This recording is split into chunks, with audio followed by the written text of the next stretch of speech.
మీరు నా మొట్టమొదటి క్వశ్చన్ యాక్చువల్గా సమాధానం చెప్పలేదు, కానీ ప్రశ్న మీరే అందించారు నాకు. ఇప్పుడు మీరు తెలుగు సినిమా పాటలకి ఒక రకంగా ఇప్పుడున్న పరిస్థితుల్లో చిరునామా అయినటువంటి సీతారామ శాస్త్రి గారు తెలుగు సినిమాలకి పాటే అక్కర్లేదనుకుంటే, అసలు ఈ భావన ఎప్పుడు వచ్చింది మీకు? మీరు పాటలు మొదలెట్టిన తర్వాత వచ్చిందా, ముందే ఉందా? ఒకవేళ మొదలెట్టిన సినిమాల్లో పాటలు రాయడం తర్వాత మొదలెట్టి ఉంటే ఆ తర్వాత మీ ఆలోచన విధానంలో ఏమైనా మార్పు వచ్చిందా? అసలు తెలుగు సినిమా పాటకి ఎంతవరకు పాట అవసరం సినిమాలకి? చాలా మంచి ప్రశ్న. ఒక టీవీ కార్యక్రమంలో విశ్వనాథ శాస్త్రీయం అని ఒక టీవీ కార్యక్రమంలో కళాతపస్వి, నన్ను సినిమా రంగానికి పాటల రచయితగా పరిచయం చేసి నాకు కొత్త జన్మనిచ్చిన వ్యక్తి ఆయన. నేను విశ్వనాథ శాస్త్రీయం అనే పేరుతో మాట్లాడుతున్నప్పుడు ఆయన అన్న మొట్టమొదటి వాక్యం, సినిమాకి పాట అవసరం లేదు. నేను అన్నాను, డైరెక్టర్ గారు చాలా కరెక్ట్గా చెప్పారు, సినిమాకి పాట అక్కర్లేదు. ఎవరి సినిమాల్లో పాటల కోసం అయితే సినిమాకి వెళ్తారో అటువంటి విశ్వనాథ్ గారు, ఎవరైతే పాటను తన వృత్తిగాను భుక్తిగాను మార్చుకుని బతుకుతున్నాడు అటువంటి సీతారామ శాస్త్రి, వీళ్ళిద్దరూ సినిమాలో పాట అనవసరం అని చెప్పడం వెనకాల ఈ ఆలోచనకి బీజం చాలా చిన్నప్పటి నుంచి ఉంది. సినిమాలో పాట ఏమిటి అనే ఆలోచన నుంచి తర్వాత నేను సినిమాకి రంగానికి రావడానికి దాదాపు 15 సంవత్సరాల ముందు నుంచి సాహితీ వ్యవసాయం చేస్తూ వచ్చాను. అక్కడ నేను రాసే ప్రక్రియ అది పాట అంటారని కూడా తెలియదు నాకు. ఛందస్సులో పద్యం రాయలేపటం ఒకటి, 2 వచన కవితగా చెబితే అవి మేధకి తప్ప హృదయానికి తాకదు. పసిపిల్లవాడి దగ్గర నుంచి శిశుర్వేత్తి పశుర్వేత్తి వేత్తి గానరసం పణి కోవేత్తి కవితాతత్వం శివో జానాతి జానవ అన్నది పూర్తి శ్లోకం. తర్వాత దీని అర్థం చెప్పుకుందాం. ఏదైనా పసిపిల్లలు కూడా ఒక లయాత్మకమైన నాదబద్ధమైన స్పందన వింటే హాయిగా చక్కగా నిద్రవుతారు.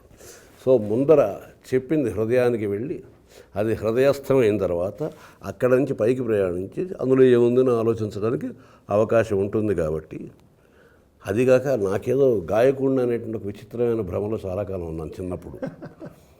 మీరు ఇప్పుడు కూడా చాలా బాగా పాడతారు. అదే ఆ భ్రమలోంచి నేను బయటకు వచ్చాను, జనాలు రాలేకపోవచ్చు కదా.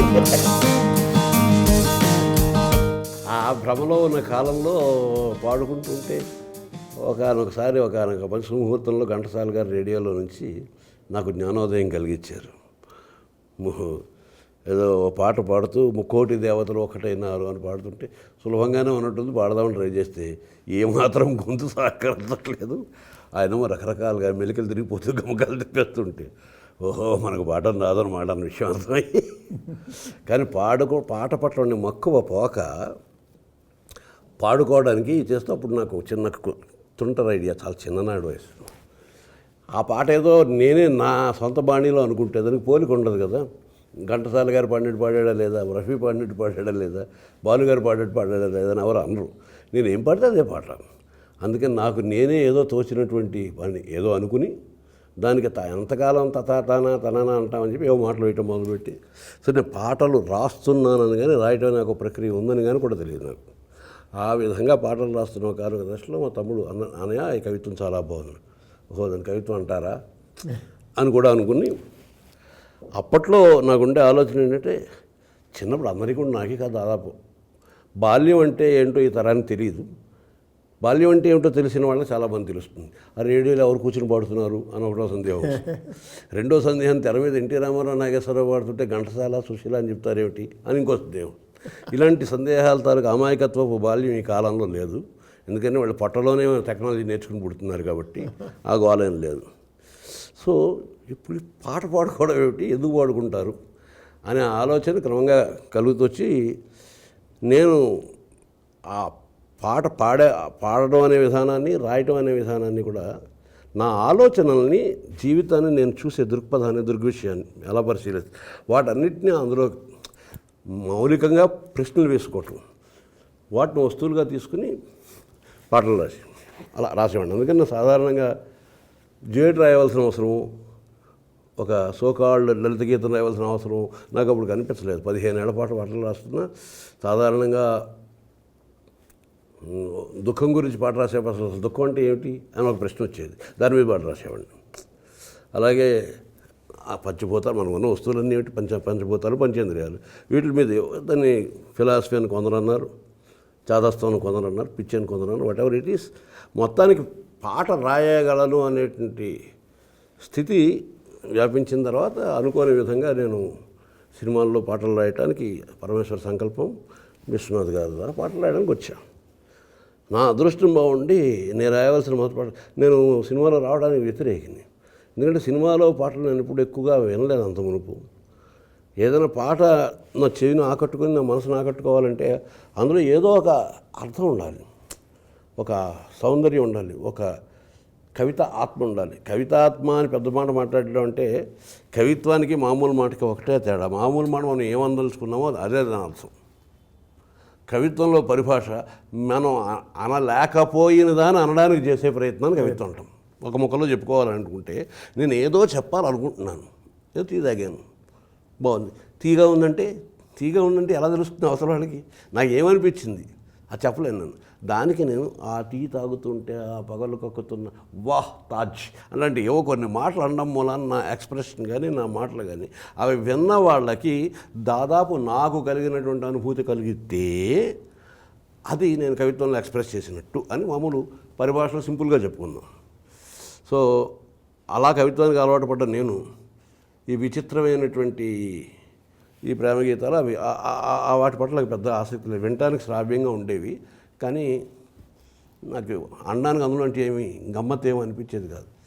అంటే మేరే నేను శ్రావణ పాదం ఫిరిఫి విరామన్ ప్యాస అంటే నా రెండు కళ్ళు శ్రావణ భాద్రపదాలు వర్షాకాలం ఒకటో వర్షాకాలంలాగా నిరంతరం నా కళ్ళు కురుస్తున్నాయి. ఫిరిఫి విరామన్ ప్యాస అయినా నా మనసు దాహంతోనే ఉంది. ఇలాంటి అర్థాలు ఉండేటువంటి కొన్ని హిందీ పాటలు, ఉర్దూ పాటలు అవి నేను ఎంజాయ్ చేసి అవే పాడుకుంటూ ఉండేవాడిని. అలాంటి వాడిని నాకు పాట రాయవలసిన తప్పని పరిస్థితి ఒకటి క్రియేట్ అయింది. వచ్చిన తర్వాత విశ్వనాథ్ గారు నాకు అవకాశం కూడా అలాగే ఇస్తూ, మీకు సినిమా పాట అంటే ఏమిటో తెలియదు, పల్లవి అంటే ఏమిటో తెలియదు, శరణం అంటే ఏమిటో తెలియదు, ట్యూన్ అంటే ఏమిటో తెలియదు, కాబట్టి ఈ రెస్ట్రిక్షన్స్ ఏమీ లేకుండా ఈ సినిమా కథలో ఒక గుడ్డివాడు బెచ్చగాడు అయినటువంటి ఒక సహజ ప్రతిభాశాలి, జన్మతః ప్రతిభాశాలి వేణువు మీద సంగీతాన్ని ఏ విధంగా పలికిస్తాడు, శాస్త్రం ఉందా కళ ఉందా అనే ప్రశ్నలాగా కళను శాస్త్రం అనుసరిస్తుంది కానీ శాస్త్రాన్ని కళ అనుసరించదు. సో అతను ఎంత ప్రతిభావంతుడంటే అతను ఏదైనా విని ఒక అనుభూతి కలిగే ఋతువు కానీ, సీజన్ కానీ, రీజన్ కానీ, ఏదో ఒకటి రీజియన్ కానీ ఏదైనా వచ్చినప్పుడు అతను వాయించేది సరిగ్గా మన శాస్త్రంలో ఏదైతే చెప్పబడిందో ఆ రాగంలోనూ ఆ పద్ధతిలోనూ ఉండడం తటస్థిస్తుంది. అంత ప్రతిభావంతుడు అతను. అంటే అతను పొద్దున్న సూర్యోదయం అయ్యేటప్పుడు అతను వాయిస్తుంటే అది తప్పనిసరిగా భూపాలంలో వెళ్ళిపోతుంది ఆటోమేటిక్గా, మనం చెప్పక్కర్ లేకుండా. ఏ సాయంకాలం 7 గంటలకు ఏదో ఒక రాగం వాయిస్తుంటే అది కన్ను లేకపోయినా ఆ శరీరానికి ఆ వాతావరణం, దాని స్పర్శ, గాలి, వెన్నెల, ఈ సోకటి ఇవన్నిటి ఆటోమేటిక్గా అది హిందోళం అయి ఉంటుంది. అంతటి ప్రతిభావంతుడైన వాడు ఏదో పాట వాయిస్తున్నాడు. కూర్చున్న వాళ్ళకి ఒక ఆనందంతో పాటు ఆశ్చర్యం కలిగింది. ఇంత గొప్పగా ఉంది ఇతను వాయిస్తున్నది, ఏ పాటకు వాయిస్తున్నాడు అన్నాడు అనుకుంటున్నారు వాళ్ళు. అతను డెఫినెట్గా అతని పాట అయ్యి ఉండక్కర్లేదు, అతనికి విద్యాగంధం లేదు, గుడ్డివాడు, మామూలు బిచ్చగాడు కాబట్టి. కనుక అప్పుడు నేను అక్కడ క్యారెక్టర్ చేత అడిగిస్తాను ప్రేక్షకుల తరగతి ప్రాతినిధ్యాన్ని, ఏం పాట ఇది అని. అతను ఏదో చెబుతాడు, అంత బాగుంది కాబట్టి సహజంగా దాన్ని అనుసరించుకుంటూ ఈ బాణి ఇంత బాగా వాయిస్తున్నాడు అని అనిపించేలాగా ఏదో రాయండి. మీరు ఏ భాష వాడినా పర్వాలేదు, ఎంత కఠినమైన భాష వాడినా పర్వాలేదు, ఎలాంటి భావాన్ని వాడినా పర్వాలేదు. ఈ సందర్భంలో అయితే సాధారణంగా ఏ త్యాగరాజ స్వామి కీర్తన ఏదో పట్టేవచ్చు, కానీ రాయించాలని కోరిక పుట్టింది అని, అది మీ చేత రాయించాలని కోరిక పుట్టింది. అది సాక్షాత్తు పరమేశ్వరుడు ఇచ్చిన వరం, విశ్వనాథుడు తీసుకొచ్చిన వరం. సినిమా అంటే ఏమిటో తెలియదు, సినిమా పాట అంటే ఏమిటో తెలియదు, కొలతలు అంటే ఏమిటో తెలియదు, పల్లవి అంటే ఏమిటో తెలియదు, లెంగ్త్లు అంటే ఏమిటో తెలియదు, ట్యూన్ అంటే ఏంటో తెలియదు, ఏమీ తెలియని నాకు అవి ఏవి అక్కర్లేకుండా నువ్వేమనుకున్నావో అది రాయమని ఇవ్వడం అనేది వరం కాకపోతే ఇంకేంటి. ఆయన క్లుప్తంగా కథ చెప్పినప్పుడు ఆ కథ మొత్తం నడుస్తున్నది సహజ సిద్ధంగా ప్రకృతిలో ఉన్నటువంటి నాదం, మనలో ఉన్నటువంటి అంతర్లీనంగా ప్రాణ చైతన్యంలో ఉన్న నాదం, సృష్టి అంతా నాదం నుంచి పుట్టింది అనేటువంటి వేదవచనం ఇవన్నీ నా మనసులో కదిలి నాదం చుట్టూ ఒకప్పుడు నేను రాసుకున్న నాదోపాసన అనే దీర్ఘ కవిత తాలూకు సారాంశాన్ని దృష్టిలోకి తెచ్చుకొని విరించిన విరచించింది నేను పాట రాయడం తటస్థించింది. ఆ తర్వాత ఆ పాట అదో కొత్తగా ఉందో గొప్పగా ఉందో అది వేరే విషయం. మొత్తానికి ఒక సెన్సేషన్ అయితే క్రియేట్ చేసింది. దాని తర్వాత అనేక మంది వచ్చి అచ్చంగా విరించినలాగా రాయండి, నేను విరించినలాగా రాయాలనేటువంటి వ్రతం పట్టుకు రాయలేదు, నేను అలాగే రాయగలను కాబట్టి అలాగే రాశాను. ఆ తర్వాత వీళ్ళందరూ యుగళ గీతాలని ఉంటుంది ఒక విచిత్రమైన ప్రక్రియ. దానికి మిగిలిన వాటికి కూడా ఆ లెవెల్లోనే రాయండి అంటే నేను ఆ లెవెల్లో ఏదో రాయడం మొదలెట్టిన తర్వాత వాళ్ళకి నమస్కారం పెట్టి వెళ్ళండి మహాశయాన్ని దండం పెట్టి పంపించేస్తుండేవారు. నేను బాగా రాశాను, వీళ్ళు నన్ను ఎందుకు పంపించేస్తున్నారు అని అనుకునే సందర్భాలు కూడా ఉన్నాయి. సినిమా జీవితం లాంటిది. జీవితం ప్రమాదాలకి 2 సార్లు అవకాశం ఇవ్వదు, యాక్సిడెంట్లకి 2 సార్లు అవకాశం ఇవ్వదు. ఒకసారి యాక్సిడెంట్ ఇచ్చి తప్పుకుంటే రెండోసారి జాగ్రత్త పడాలి, రెండోసారి యాక్సిడెంట్ ఇచ్చి అందులోంచి కూడా బయటపడడం కష్టం. సినిమా రంగం కూడా ఒకటే ఛాన్స్ ఇస్తుంది, 2 ఛాన్సులు ఇవ్వదు.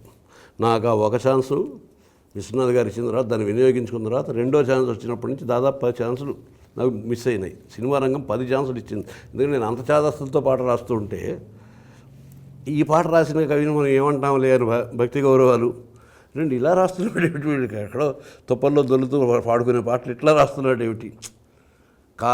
కాల కిరాత కరాళ కృపాణ కృపాణపు వేటుకు రాలి ఓ మాలి అంటే ఇలా రాస్తుంటే వాళ్ళందరూ భయపడిపోయి నమస్కారం పెట్టి పంపించేస్తూ ఉండేవాళ్ళు. నాకు తెలిసిన నా స్నేహితుడు అతను మేము ముందరే అనుకున్నాను లేను అక్కడ ఒకరోజు కూడా ఉండలేవని. ఈ లోపల అనుకోకుండా ఆ గ్యాపుల్లో నుంచే యోగి వేమన, జనరంజని, విశ్వామిత్ర లాంటి పౌరాణికాలు, చారిత్రకాలు, ఆ భాషావసరమైన పాటలు రావడాలు, అవి నేను రాయటాలు అలా అలా అలా అలా అలా నేను ఎదుర్కోవడం జరిగింది. ఈ నేపథ్యం అంతా ఎందుకు చెప్తున్నానంటే పాటని నా అభిరుచి ప్రకారం లేదా నా అభిరుచి అన్నది నా పరిమితి కూడా. కేవలం అభిరుచి అదొక ఆదర్శం ఇలాగే ఉండాలి, ఇంకొకలా రాయకూడదు నియమం కాదు. ఇంకొకలా రాయగలగడం వస్తే 10 ఛాన్సులు పోగొట్టుకునేవాడిని కాదు. సినిమా పాటలు రాయటం కోసమే వెళ్ళిన వాడిని ఇంకోలా రాయడం వస్తే అలా ఇంకోలా కూడా రాసి మెప్పించేవాడినేమో. సో మొత్తానికి ఒక 7-8 సినిమాలు అయిన తర్వాత లేడీస్ టైలర్నో మరోటనో దొంగమొగుడనో ఇలాంటివో సినిమాలు వచ్చి శివ అని ఇలా సినిమాలు వచ్చిన తర్వాత ఆ పాత్రలు మెల్లిగా నేను కొంచెం నేర్చుకున్నాను. అంటే ఉద్యోగం ఇచ్చి ఉద్యోగం నేర్పుతూ జీతాలు ఇవ్వడం ఎక్కడ ఉండదు, నాకు మాత్రం జరిగింది. సినిమా రంగం నాకు ఛాన్స్ ఇచ్చి నేను ఫెయిల్ అవుతున్న కొద్దీ కూడా మళ్ళీ హక్కుని చేర్చుకుని నన్ను అక్కడి నుంచి వెళ్ళిపోకుండా అట్టే పెట్టి మెల్లిగా ఇది ఇలా నేర్చుకో, పాట అంటే ఇది, సినిమా అంటే ఇలా ఉంటుంది, సినిమాలో డ్యూయెట్లు అని కొన్ని ఉంటాయి, కొన్ని విచిత్రమైన విషయాలు ఉంటాయి, అది నువ్వు అనుకునే భావాలతో సరిపోదు, దానికి బాణీలను ఉంటాయి, అది పాడేవాళ్ళు అంటూ ఉంటారు, అక్కడతో కూడా ఆగదు, దాన్ని సినిమాగా చూపిస్తారు, చూడాలి కూడా, పాట వినడంతో సరిపోదు, విన్న తర్వాత చూడాలి కూడా, ఆ చూడడం కూడా ఒకళ్ళిద్దరు పాడితే అసలు చూడడం కాదు, వాళ్ళు వెనకాల ఎవరెవరో ఎందుకో ఆడుతుంటారు, అది కూడా చూడాలి మనం. ఇవన్నీ చూస్తూ అసలు కథలో అది ఎందుకు కూడా పాడుతున్నారో, వాళ్ళు ఎందుకు అలా వెనకాల డ్యాన్స్ చేస్తున్నారో తెలియని అయోమయం కూడా ఉంటుంది.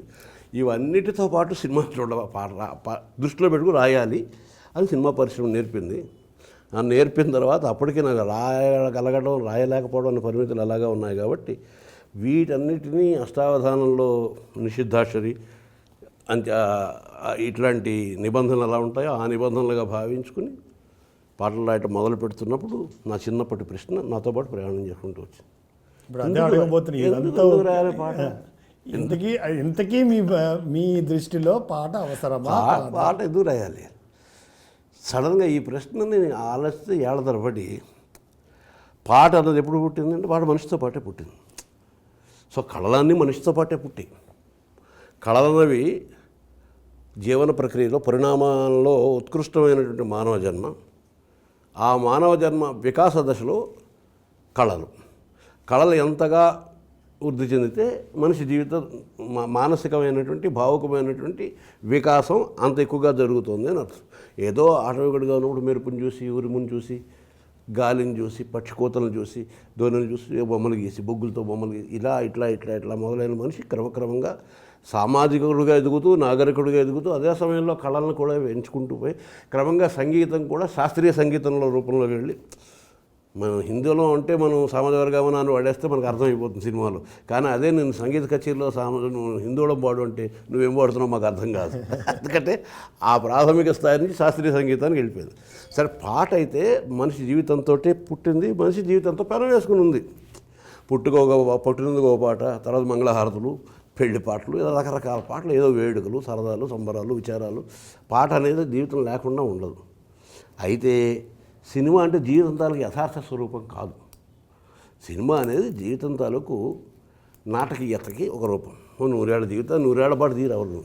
ఆ 100 ఏళ్ల జీవితాన్ని 2.5 గంటలకు కుదించి దాంట్లో కావాల్సినటువంటి నాటకీయత నట్టపెట్టి కథగా తీస్తాం. కథ జరుగుతున్నప్పుడు మధ్యలో పాట పాడుకోవడం ఏంటి? ఎవరికైనా దుఃఖం వస్తే ఏడుస్తాడు, కానీ ఏడుస్తూ పాట పాడుకోవడం ఏంటి? వాడైనా పాడతాడు, వాడి తరఫున ఇంకొకళ్ళైనా పాడతారు ఏడుస్తూ. ఇది ఏదో కృతకంగా ఉంది అని అనిపించి, అది కాకుండా ముఖ్యంగా రాస్తున్న క్రమంలో పాట ఎవరు ఎందుకు అనుకోలేదు అనే ప్రశ్న వచ్చింది. ఎవరు ఎందుకని నేను అనుకోవడం కాదు, అసలు ఎవరు ఎందుకు అనుకోలే. సినిమాలో పాటలు పెడుతున్న వాళ్ళందరికీ పాట ఎందుకు పెడుతున్నారో తెలుసా? ఒక పాట ఒక నిర్మాత సినిమా తీసి ఖర్చు పెట్టినప్పుడు ఎంతో కొంత అవుతుంది అనుకుంటే, ఒక పాట చిన్న బడ్జెట్ నుంచి పెద్ద సినిమా బడ్జెట్ వరకు 6 లక్షల నుంచి 6 కోట్ల వరకు అవుతుంది. కరెక్ట్. అది ఏ రకమైన అవసరం సినిమాకి పాట అని ఇప్పుడు పాట తాలూకు మూలాల్లోకి వెళ్ళి ఆలోచించడం మొదలుపెట్టిన తర్వాత నాకు విషయం అర్థమైంది. ఏంటంటే ఇదొక పుట్టని ప్రశ్న. మనకి అందరికీ తెలిసిన కదే మరోసారి చెప్పక తప్పదు కాబట్టి చెబుతున్నాం. ఒక ఆయన ఉన్నాడు, వాళ్ళ తండ్రి గారి తద్దినం పెట్టేవాడు. ప్రతి ఏడా ఆయన దినం వచ్చే తద్దినం పెట్టేవాడు. ఆయనకు ఒక ఏకైక కుమారరత్నం ఒకడు ఉన్నాడు. ఆ కుమారరత్నం చాలక ఒక పిల్లి కోనను కూడా పెంచుకున్నాడు ఆయన. ఆ రోజు వచ్చేటప్పుడు కుమారరత్నాన్ని పిలిచిన ఆయన, పిల్లిని కొంచెం కట్టేరా అక్కడ అనేవాడు. ఎందుకంటే పిండ ప్రదానం చేసేటప్పుడు పిల్లి పిండాన్ని ముట్టుకోకూడదు అని ఒక ఆచారం ఏదో ఉంది. అది ఎందుకో కొడుకు చెప్పలేదు, కొడుకు ఎందుకు నాన్న అని అడగలేదు, పిల్లిని కట్టేసేవాడు. కొన్నాళ్ళ పాటు జరిగింది. ఆయన కన్ను మూసాడు, ఆయన దినం వచ్చింది, కొడుకు తద్దినం పెట్టాలి. ఆయన పొద్దున్నే లేచి స్నానం అది చేసి వీధిలోకి వెళ్ళి ఇల్లు కొడుతూ, మీ ఇంట్లో పిల్లి ఉందా, మీ ఇంట్లో పిల్లి ఉందా, మీ ఇంట్లో పిల్లి ఉందా అని అడిగి, పిల్లి ఎందుకురా అంటే మా నాన్నకి తద్దినం పెట్టాలి. మీ నాన్న తద్దినం పెట్టడానికి పిల్లిని ఏం చేస్తావరా? పిల్లిని కట్టియాలి కదా. తద్దినానికి పిల్లిని కట్టియాలని రూల్ ఏమిటి? ఎందుకు అని ఏమో మా నాన్న చెప్పలేదు, నేను అడగలేదు. అలాగా సినిమా మొదలై 90 సంవత్సరాలు అయింది, ఇంకా 10 ఏళ్ళు అవ్వాలి పూర్తిగా. ప్రపంచంలోనే సినిమా అనే ప్రక్రియ మొదలైంది. పాట ఎప్పుడో ఎందుకో మొదలైంది. ఏదో మొదలైనప్పుడు ఏదో రీజన్ ఉంటుంది. ఆ రీజన్ ఇది అని వాళ్ళు ఎవరో చెప్పలేదు, ఇది అని వీళ్ళు అడగడం లేదు. ఆ పాట అలా వస్తూ వచ్చింది, ఒక పుట్టని ప్రశ్నగా మిగిలిపోయింది. ఇప్పుడు సినిమా అంటే 4 ఫైట్లతో పాటు 6 పాటలు కూడా ఉండాలి అని. ఎందుకు ఉండాలి? సమాధానం ఎవరి దగ్గర లేదు. ఇద్దరు ప్రేమించుకున్నప్పుడు ఏకాంతంగా కూర్చుని ఎవరు వినకుండా ఉండాలని అనుకుంటారు, కానీ అందరికీ కనిపించేలా ఎగురుకుంటూ పరిగెట్టుకుంటూ కసరత్తులు చేస్తూ పెద్ద పెద్ద కేకలేస్తూ ఎందుకు పాటలు పాడుకుంటారో తెలియదు. సో సినిమాలో పాట ఎందుకు అని అడగకపోవటం ఒకటోది, అదొకటో సమస్య. రెండో సమస్య, పాట అంటే మొట్టమొదటి పాట అంటే మాట అనే విషయం పట్ల ఒక విస్మృతి రావడం. పాట అంటే పాడాలి, ఏమిటి పాడుతున్నారు అని ప్రశ్న వస్తుంది. అది మర్చిపోయారు. ఎవరు పాడుతున్నారు, ఎలా పాడుతున్నారు, ఈ ప్రశ్నలన్నిటికీ సమాధానాలు చెప్పడం మొదలెట్టం, కానీ అసలు ఏమిటి పాడుతున్నారు అన్నది అడగడం మనిషి. అది కూడా పుట్టని ప్రశ్నే. కాబట్టి ఏమిటి పాడుతున్నారో కూడా కాలక్రమంలో అర్థం కాకుండా పోయింది. అర్థం కాకుండానూ పోయింది, అర్థం లేకుండానూ పోయింది. దాని తర్వాత పాటలు విమర్శించేవాళ్ళు, తిట్టేవాళ్ళు, బాగుందనేవాళ్ళు, బాగోలేదనేవాళ్ళు, వీటందరినీ చూస్తున్నప్పుడు నాకు ఇంకొక ప్రశ్న పుట్టింది. సారథి సినిమాను విమర్శించే వాళ్ళతో నేను సినిమాలో పాటలు రాసేవాడినిగా కదా, అందరికీ పరిచయం. అడుగుతున్నప్పుడు మేము సినిమాలు చూడవండి అని ఒకటోది. రెండోది సినిమా కవి అండి, సినిమా కవి. ఆ సినిమా కవి అంటే అర్థం ఏమిటి అంటే నేతి బీరకాయ అండి. నేతి బీరకాయలో నెయ్యి ఉండదు, ఒలి చూస్తుంది నెయ్యి ఇలా కమ్మగా ఉంటుంది అని అర్థం. సినిమా కవి అంటే వాడు కవి కాదు, కవిలా నటించేవాడు, వాడు రచయితలో కవిత్వం ఉండదు అని అర్థం. మరి నా బోటు వాడు సహజంగా కవి లేదా కవిని అనుకునే భ్రమలో ఉన్నవాడు సినిమా కవి అండి అంటే ఏదో పక్కకు తోసేసి అంటారని వాళ్ళ చూస్తున్న ఫీలింగ్ ఒకటి ఉంటుంది. అలా ఎందుకు అనిపించుకోవాల్సి వచ్చింది అంటే సినిమా పాటలో కవిత్వం లేదా? అసలు సినిమా పాటలో కవిత్వం ఉందా లేదా అని ప్రశ్న పుట్టిందా? అసలు సినిమా పాట అంటే మాట అనే విషయం ఎవరికి గుర్తుందా? ఎవరు పాడారు, ఎంత బాగా పాడారు, ఎవరికి బాణీ కట్టారు, ఎంత బాగా కట్టారు, ఎవరు చిత్రీకరించారు, ఎంత బాగా చిత్రీకరించారు. దాని తర్వాత మన హీరో పాట కాదా, అక్కడికి ఏ స్థితి గడిపోయిందంటే ఒక పాటని రిలీజ్ చేసేటప్పుడు ఆ క్యాసెట్ కంపెనీ వాళ్ళు లక్షలాది కాపీలు అమ్మేసుకుంటారు. అసలు ఆ పాట ఏమిటో ఆవిడ వినయక్కర్లేదు. ఆ పాట తాలూకు కవర్ మీద ఉన్నటువంటి తమ అభిమాన హీరో బొమ్మ చూసి పాట క్యాసెట్ కొనుక్కునే పరిస్థితికి వచ్చేసి పాట తాలూకు ఉనికి ప్రశ్నగా మారిపోయింది. ఆ సమయంలో నాకు త్రివేణి సంగమం అనే ఒక మాట ఉంది, గంగా యమున సరస్వతి. సరస్వతి కొంతకాలం ప్రవహించి క్రమంగా అంతర్వాహినిగా ఇంకిపోయింది అని ఒక ఐతిహ్యం అనుకుంది. అంటే గంగా యమున కనిపిస్తాయి, వాటికి అడుగుని కనిపించకుండా అంతర్వాహినిగా అంతర్హితం అయిపోయి సరస్వతి ప్రవహిస్తుంది. సరస్వతి అంటే పాటలో మాట, గంగ అంటే మ్యూజిక్ పాడేవాళ్ళు సౌండ్, యమున అంటే చిత్రీకరణ. సో మన కంటికి కనిపిస్తున్న యమున మిగిలింది, వింటున్నటువంటి గళాలు మిగిలాయి. అసలు విషయం ఏమిటన్నది అంతర్వాహిని అయిపోయింది, సరస్వతి అయిపోయింది. నేనేమో సరస్వతి ఆరాధకుడిని. ఏదో చెప్పాలి అన్న తాపత్రయం కంట నన్ను ముందుకు నడిపించింది సారథి. నేను అని ఉన్నాను, ప్రత్యేకంగా ఒకరిని కూర్చుని లేను. ఆ సీతారామశాస్త్రి పాటల చేత, సిరివెన్నెల సీతారామశాస్త్రి పాటల చేత, ఇవన్నిటికంటే ముందర సీతారామశాస్త్రి కన్నా ముందర మనిషి. ఇందాక మనం అనుకున్నామే 3 పొరల్లో ఉంటుంది. ప్రతి ప్రారంభానికి ఒక నేపథ్యం, ప్రతి నేపథ్యానికి ఇంకొక నేపథ్యం, ప్రతి నేపథ్యానికి ఇంకొక నేపథ్యం. అసలు మన మొట్టమొదటి మూలం ఏంటంటే మనిషిని. సో అందరూ మనుషులు లాంటి లక్షణాలే నాకు ఉంటాయి, నాకున్న లక్షణాలే మనుషులు అందరికీ ఉంటాయి, కొంచెం డిగ్రీలు వేరియేషన్ తప్ప. సో ఎక్స్ప్రెషన్లో వైరుధ్యం ఉండొచ్చు, లేదా వైవిధ్యం ఉండొచ్చు, అభివ్యక్తులు చెప్పే విధానంలో. కానీ విషయం, కదలిక, అనుభూతి అన్నీ దాదాపుగా సగటు కడితే ఒకలాగే ఉంటాయి. అలాంటివి నేను సినిమాలో ఉన్న పాత్రలు రాయవలసి వచ్చినప్పుడు నాటకీయత కంట జీవితంలో దానికి తత్సమానమైనటువంటి సందర్భాల పట్ల దృష్టి సారించి వాటి పట్ల నేను ఎలా స్పందిస్తాను అని భావించి, నేను మనిషిలో ఎలా స్పందిస్తాను అంటే, నేను మనిషిలా స్పందించడం తర్వాత ఇప్పుడు వచ్చే సమాజంలో వచ్చే ప్రాబ్లం ఏంటంటే, ముందర మనిషిలా స్పందించడం అది ఆగిపోయి, తర్వాత వాళ్ళ పేర్లు, వాళ్ళ స్థితులు, వాళ్ళ స్థాయిలు, వీటిని బట్టి స్పందించడం. అంటే నాయకుడు ఒకలా స్పందిస్తాడు, డబ్బున్నవాడు ఒకలా స్పందిస్తాడు, అధికారంలో ఉన్నవాడు ఒకలా స్పందిస్తాడు, బలంగా ఉన్నవాడు ఒకలా స్పందిస్తాడు. అంటే ఏడుపు కూడా వీళ్ళని విభిన్నంగా ఉంటుంది. కానీ మనిషి ఏడుపు అయితే సామాన్యంగా ఒకటి ఉంటుంది, మనిషి ఏడుపు అని ఒకటి ఉంటుంది. ఆ మనిషి ఏడుపు ఇలా రకరకాల ముసులు వేసుకుంటుంది. నేను పాట ఎందుకు అనే విచారం నుంచి నా పాట, నేను రాస్తున్న పాట ఇది మనిషి పలికే మాటలాగా అవ్వాలి అనే ఒక భావాన్ని బలంగా పొదువుకున్నాను. సినిమా చూస్తుంటే 3 గంటల సేపు చూస్తాను చెప్పాను ఇందాక. మన దృష్టి ఎటు ఉండాలి, చూసే సినిమా వైపు ఉండాలి, చెవి చక్కటి పాట వింటూ ఉండాలి. కవిత్వం అంటేనే ఇందాక మనం అనుకున్నప్పుడు, మనం వింటున్నది కాకుండా వింటున్న దాని వెనకాలేవో అర్థం ఉంటుంది అని అనుకున్నప్పుడు, అప్పుడు అర్థం కోసం కళ్ళు మూసుకుని కవిత్వం ఉంటాం. కళ్ళు మూసుకుంటే సినిమా కిందకి వెళ్తాం. సో సినిమా పాటలో సాధారణంగా కవిత్వానికి పెద్ద అవకాశం లేకపోవడం అనేది సహజమైన విషయమే. కానీ సినిమా పాట రాస్తున్నా నా స్వభావం అదే కాబట్టి ఆ స్పందనని కవి స్థాయిగాను మనిషి స్థాయిగాను కూడా 2 స్థాయిల్లో ఉండేటట్టుగా ఎక్స్ప్రెస్ చేయడం మొదలుపెట్టిన తర్వాత ఆ పాటలో మాట చేరిందా లేదా, ఆ మాట ఇది నాది అని విన్నవాడు అనుకుంటున్నాడా లేదా, అనుకుంటే ఇది నాది అయితే నాకున్న ప్రయోజనం ఏంటి. నేను ప్రతి చిన్న విషయానికి కూడా ప్రయోజనాన్ని ఆశిస్తాను. మనకున్న సమయం ఇంత, 100 ఏళ్ళు, చేయవలసిన పనులు 1,00,000. సో ఇది ఎకనామిక్ థియరీ. నీ దగ్గర ఇంతే సొమ్ము ఉంది, నీ అవసరాలు ఇన్ని ఉన్నాయి. ఏ అవసరాలకి ఈ సొమ్ముని వినియోగిస్తావని ప్రయారిటీ నువ్వు నిర్ణయించుకో. మొట్టమొదటి ఆకలి వేస్తే ఫస్ట్ ఆఫ్ ఆల్ ఈ ఉన్న డబ్బుతో అన్నం కొనుక్కు తింటాం, లేదా ఆకలి నిండిపోయి ఉంటే ఆ తర్వాత ఇంకేదైనా చేస్తాం. అన్ని అవసరాలు తీరిపోయాను కూడా దానం చేస్తాం. సో ఏ అవసరం దీంతో, ఈ ద్రవ్యంతో ఏ అవసరం తీర్చుకోవాలి అనేది ఆ క్రమాన్ని నువ్వు నిర్ణయించుకోవాలి. ఆ క్రమంలో ఈ పాట వినేవాళ్ళు, పాటే కాదు ఏదైనా సరే ఎందుకు అనే ప్రశ్న వేసుకోవాలి. ఎందుకు, ఏమిటి, ఎందుకు, ఎలా, ఈ 3 ప్రాథమికమైన ప్రశ్నలు. అవి వేసుకోకపోవడం మూలాన్ని జీవితం అస్తవ్యస్తంగా తయారవుతుంది, బతకడం కూడా తెలియని వాళ్ళంగా తయారవుతాం. అసలు ఏంటి, ఎందుకు పుట్టాం? మనకే వచ్చింది ఈ ప్రశ్న, మిగిలిన వాళ్ళు ఎవరికి రాలా. ఏ జంతువుకి, ఓ చెట్టుకు, చామకి, మొక్కకి, మొలక్కి, జంతువుకి, వీటి కుందేలు పేరు. నేను కుందేలుని అని జంతువులు ఇప్పుడు తన పేరెట్టుకోలే, మనం పెట్టాం నీ పేరు కుందేలు అని.